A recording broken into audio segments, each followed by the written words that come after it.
They said I was no longer authorized. My name was already gone from her hospital record. He had already signed it. He was standing behind me when they said it.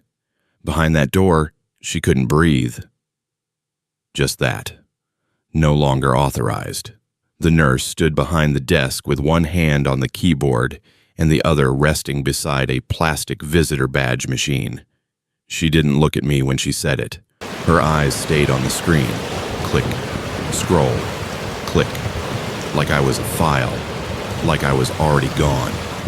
Behind the closed hospital door, my granddaughter was trying to breathe, and I was the only one who knew what would keep her alive. He glanced at the screen again. Not worried, just making sure it still said his name. He had already removed my name from her hospital record. He made sure I couldn't get back in. The waiting room was too bright. White walls, blue chairs, a television mounted in the corner with the sound off. Some morning show host was laughing silently while a child behind the door fought for air. A coffee machine hummed near the elevators. Someone opened a packet of crackers. The sound was small, too small. Everything felt too normal. That was the worst part. The nurse finally looked at me. Not fully, just enough. "Sir, I need you to step back from the desk." Step back. From my granddaughter. From the door. From the only place I was needed. I looked past her shoulder. The door stayed closed.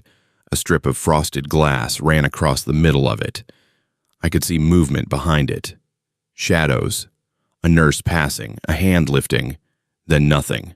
My son-in-law stood a few feet behind me. Not beside me. Behind me. Close enough to watch. Far enough to pretend this wasn't his doing. He wore the navy jacket I bought him the year my daughter died, when grief had made him thin and useless, and I still believed helping him was the same as protecting her child. His hands were in his pockets. His face was calm, too calm. "We updated the record this morning," he said. "She'll be fine without you. She always is." Updated. That was the word he chose. Not removed, not cut out, not erased. Updated. The nurse glanced at him, then back to the screen.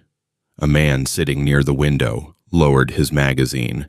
An older woman stopped stirring sugar into her paper cup. Nobody spoke. They heard enough to understand, not enough to help. That is how public humiliation works. It does not need a crowd shouting. It only needs people watching you disappear and deciding not to interfere. I kept my voice low. "Who authorized it?" My son-in-law exhaled through his nose, not tired, annoyed, like I had asked the wrong question in the wrong room. I did. There it was, clean, simple, signed. He stepped closer then. Only one step. The nurse turned the tablet toward him as if the answer needed proof. He tapped the screen, once, then again. The soft confirmation tone came from the tablet. A tiny sound, almost polite. The kind of sound a machine makes when it has no idea what it just destroyed. The nurse read from the screen. Authorized Guardian updated. My name was still visible for half a second. Then the page refreshed. And it was gone. Not crossed out. Not pending. Gone. I looked at the blank space where I had been. My hands stayed still. That mattered. Because men like him wait for anger. They need it. Anger gives them a version of you they can explain. I gave him nothing. The nurse printed a temporary access sheet. The machine pulled the paper in. Word clicked.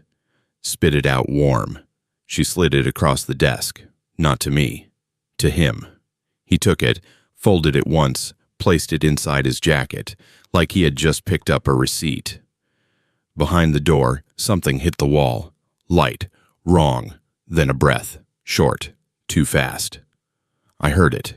The nurse heard it too. Her eyes moved toward the door, then stopped. She looked back at the screen. My son-in-law did not turn around. That told me everything. The sound came again, not louder, just closer. A soft thud against something hollow. Then a breath, short, too quick. Then another. Not a rhythm, a break. Then nothing. Too long. I didn't move. That mattered, because moving would mean asking, and asking meant giving him the chance to refuse again. The nurse shifted her weight, just slightly. Her fingers hovered over the keyboard. Didn't press anything, didn't call anyone. Her eyes stayed on the screen. Not the door. Never the door. Behind me, someone cleared their throat. A chair creaked. The television kept playing without sound. A man on screen smiled at nothing. The room stayed the same. The door didn't open. I stepped half an inch closer to the desk. Not enough to cross the line she had drawn. Just enough to see the monitor. A list of names, room numbers, status bars, green, yellow. One line flickered, then held. The nurse saw it. I saw her see it. She blinked once, then looked away. That was the moment. Not when he signed. Not when my name disappeared. This, the moment someone knew something was wrong and chose not to say it out loud. "Sir," she said, softer now, "you need to wait outside." Outside. Further away. Further from the door. Further from the breathing I could still hear in fragments. I didn't answer. I didn't nod. I didn't argue. I turned, walked past the chairs, past the coffee machine, past the television. The automatic doors opened with a soft hiss. Cool air touched my face. Then they closed behind me. For 2 days, I said nothing. No calls, no messages, no questions. Silence is not absence, it is pressure. I went home, left my shoes by the door, placed the folded paper on the table. Didn't open it. Not yet. The house was quiet, the kind of quiet that stays even when something is missing. I turned on the kitchen light. It flickered once, then held. I made coffee. Same mug, same amount, same routine. The kettle clicked, steam rose, water poured. I sat down, took one sip, set it down, didn't finish it. The paper stayed where I left it, flat, unmoved. I looked at it without touching it, not reading, not yet. Time matters, not because it changes what's written, because it changes what you see. The next morning, I did the same thing. Coffee. Half, left to cool, light through the window, same angle, same table. The paper hadn't moved. That mattered too. No one had come, no one had called, no one had corrected anything, which meant they believed it would hold. That belief is where mistakes live. I unfolded it. Slow, one corner, then the other. The crease held. The ink was clean. Names, boxes, signatures. A line marked Primary Guardian. His name sat there, centered, confident.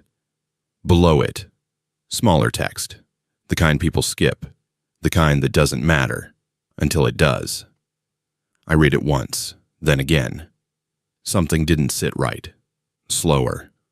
Not what it said, what it allowed, what it triggered, what it didn't mention out loud.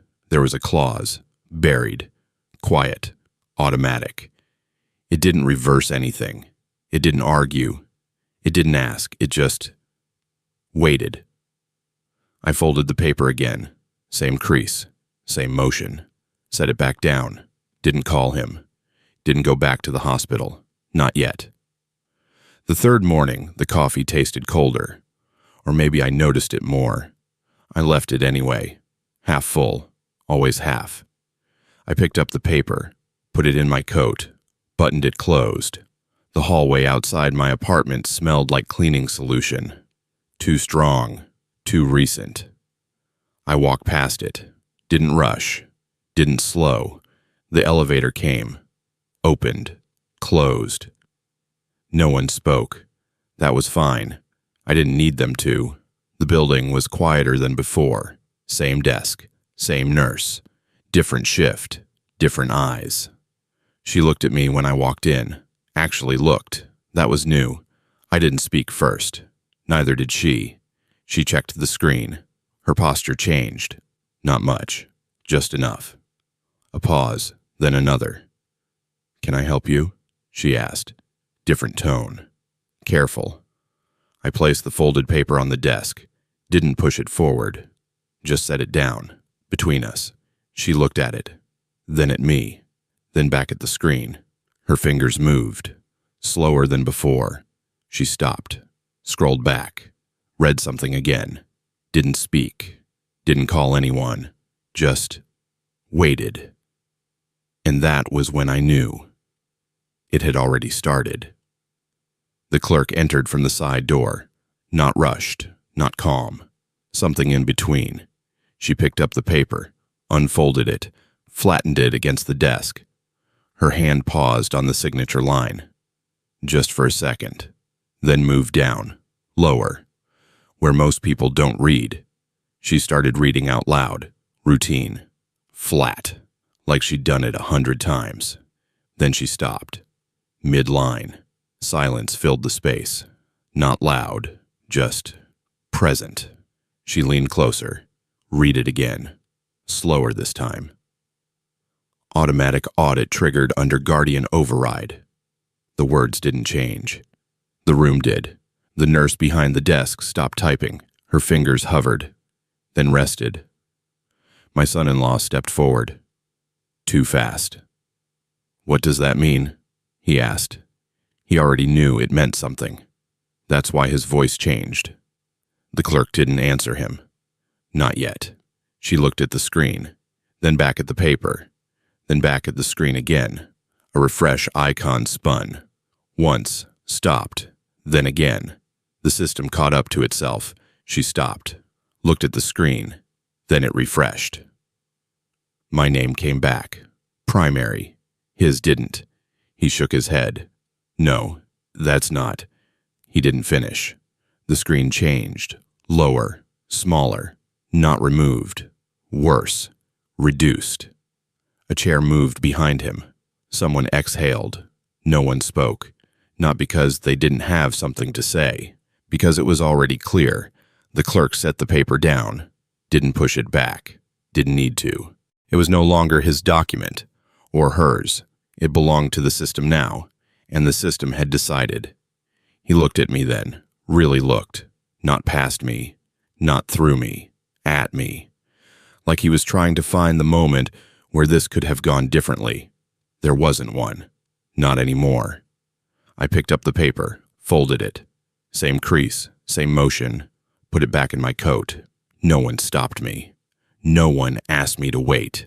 No one told me I wasn't allowed. The door behind the desk opened. This time, it didn't stay closed.